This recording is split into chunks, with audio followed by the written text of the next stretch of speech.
السلام علیکم۔ Hulagu Khan جس نے اللہ کی طاقت کا مذاق اڑایا، پھر دیکھیں اللہ نے کیسے اپنی طاقت کا جلوہ دکھایا۔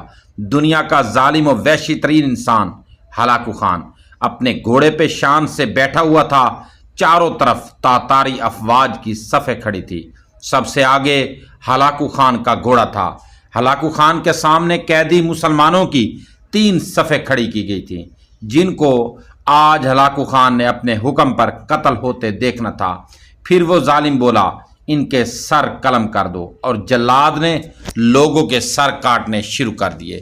پہلی صف میں ایک کی گردن گئی، دوسرے کی گردن گئی، تیسرے چوتھے کی۔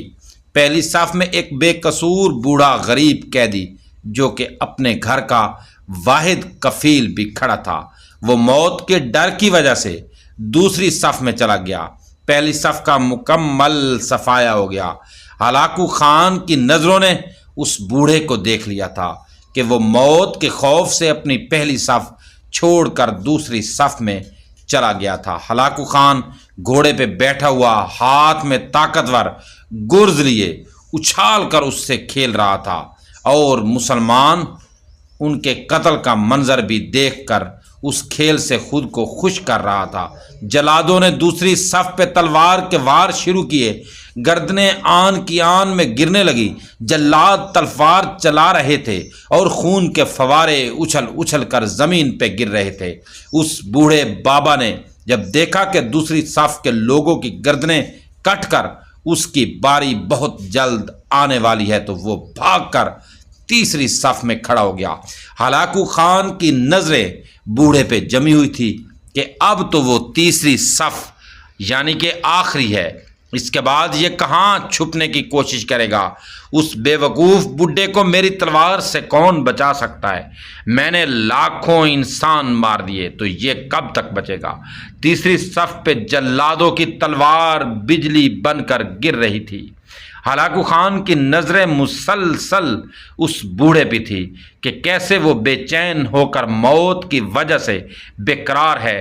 تیسری صف کے انسانوں کی گردنیں گر رہی تھی۔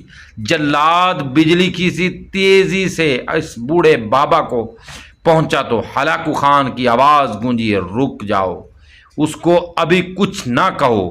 بابا بتا، پہلی صف سے تو دوسری صف میں بھاگ آیا، جب وہ ختم ہوئی تو تیسری صف میں بھاگ آیا۔ بابا اب بتا، پیچھے تو کوئی اور صف بھی نہیں، اب تو بھاگ کے کہاں جائے گا؟ اب تجھے مجھ سے کون بچائے گا؟ اس بوڑھے نے آسمان کی طرف دیکھا اور کہا، میں نے پہلی صف کو اس لیے چھوڑا کہ شاید میں دوسرے میں بچ جاؤں، لیکن موت وہاں بھی پہنچی۔ پھر میں دوسری صف کو چھوڑ دیا تاکہ تیسری میں شاید بچ جاؤں۔ ہلاکو خان نے گرز کو ہاتھ میں اچھالتے ہوئے کہا، بابا کیسی خام خیالی ہے، یہ کیسی بہکی باتیں کر رہے ہو؟ بھلا تمہیں میری تلوار سے بھی کوئی بچا سکتا ہے؟ بوڑھے مسلمان نے زمین و آسمان کی ہر چیز کے مالک اس واحد لا شریک رب پر بے انتہا یقین کے ساتھ کہا، وہ اوپر والی ذات اللہ تعالیٰ اگر چاہے تو کچھ بھی ہو سکتا ہے، اگر وہ چاہے تو مجھے تجھ سے بچا سکتا ہے۔ کیسے بچا سکتا ہے؟ ہلاکو خان نے اتنے تکبر میں آ کر کہا کہ اس کے ہاتھ سے گرز گر پڑا۔ ہلاکو خان چابک دست، ہوشیار، جنگجو اور چلاک انسان تھا۔ ہلاکو خان گھوڑے کے اوپر بیٹھے بیٹھے گرے ہوئے گرز کو اٹھانے کے لیے خود کو جھکایا کہ زمین پہ گرنے سے پہلے وہ اسے ہوا میں ہی پکڑ لے۔ اسی کوشش میں ہلاکو خان کا ایک پاؤں رکاب سے نکلا اور وہ اپنے گھوڑے سے نیچے آ پڑا، جبکہ دوسرا پاؤں رکاب میں ہی پھنس کر رہ گیا۔ ہلاکو خان کا گھوڑا اتنا ڈر گیا کہ بھاگ نکلا۔ ہلاکو نے خود کو بچانے کی بڑی کوشش کی، لشکر بھی حرکت میں آ گیا، لیکن گھوڑا اتنا طاقتور تھا کہ کسی کے قابو میں نہ آیا۔ وہ ہلاکو خان کو پتھروں میں گھسیٹ گھسیٹ کر بھاگتا رہا، یہاں تک کہ ہلاکو کا سر پتھروں سے پٹک پٹک کر اس قدر لہو لہان ہو گیا کہ اس کی روح چند ہی منٹوں میں اپنے اس تکبر بھرے وجود کو چھوڑ کر جہنم رسید ہو گئی۔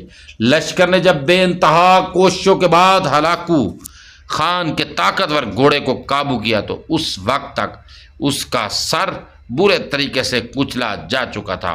ہلاکو کا لشکر اس بوڑھے بزرگ سے اتنا خوف زدہ ہو گیا کہ لشکر نے اسے جان بوجھ کر نظر انداز کر دیا، اور وہ بابا بڑے آرام و سکون سے پیدل ہی اپنے گھر کی طرف چل پڑا۔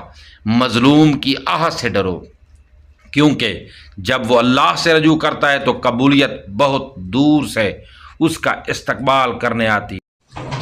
اللہ اکبر، اللہ اکبر، اللہ اکبر، سبحان اللہ و بحمدہ، سبحان اللہ العظیم۔